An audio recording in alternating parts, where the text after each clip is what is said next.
सके, लेकिन ध्यान रखना श्रोता, क्षत्रिय वीर पुरुष मर सकता है लेकिन कायरता की बात सहन नहीं कर सकता। शेषावतारी लक्ष्मण खड़े हो गए, कहने लगे जनक, अरे क्या कह रहे हो कि पृथ्वी पर कोई क्षत्रिय वीर पुरुष नहीं है? अरे ये तो मामूली चीज है, अगर गुरुदेव की आज्ञा पा जाए ना तो पूरे पूरे पुराण को हिला डाले। तुम इस छोटे से धनुष की बात कर रहे हो? लक्ष्मण की जब ये बात सुनी तो सभा के लोग सभी दंग रह गए। जरा सा बच्चा इतनी बड़ी बात। अब यहाँ भी शंका बनती है, क्या लक्ष्मण जी मैया सीता से विवाह करना चाहते थे? नहीं, क्योंकि क्षत्रिय वीर पुरुष मर सकता है लेकिन कायरता की बात नहीं सहन कर सकता, इसलिए लक्ष्मण ने सभा में जवाब दिया। विश्वामित्र ने कहा, बेटा राम उठो, धनुष को तोड़ो।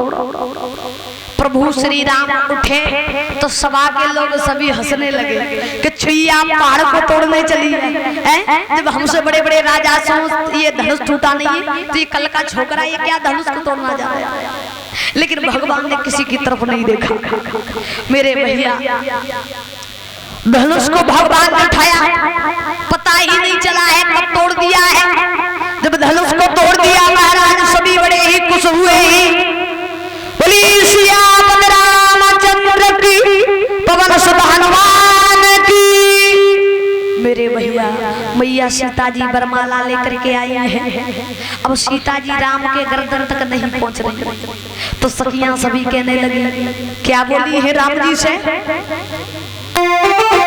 कि झुक गई ललाट वीरा और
लक्ष्मण जी से बोली कछु करो, वरमाला पढ़वाओ। तो लक्ष्मण महाराज भी ये बात कही है।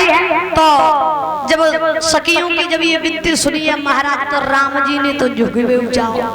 लक्ष्मण कहने लगे, भैया ससुराल में अगर पहली बार झुक गए तो समझ लियो जीवन भर झुकना पड़ेगा, इसलिए खड़े हो जाओ। अब राम जी और बिल्कुल खड़े हुए। तो सखियों ने लक्ष्मण जी से विनती करी, कहा कुछ भी करो वरमाला पढ़वाओ। तो लक्ष्मण ने भगवान श्री राम के पैर छुए। तो भगवान राम ने लक्ष्मण को आशीर्वाद दिया, सीता को मौका मिल गया वरमाला पहना दी। बोली सियापति रामचंद्र की। मेरे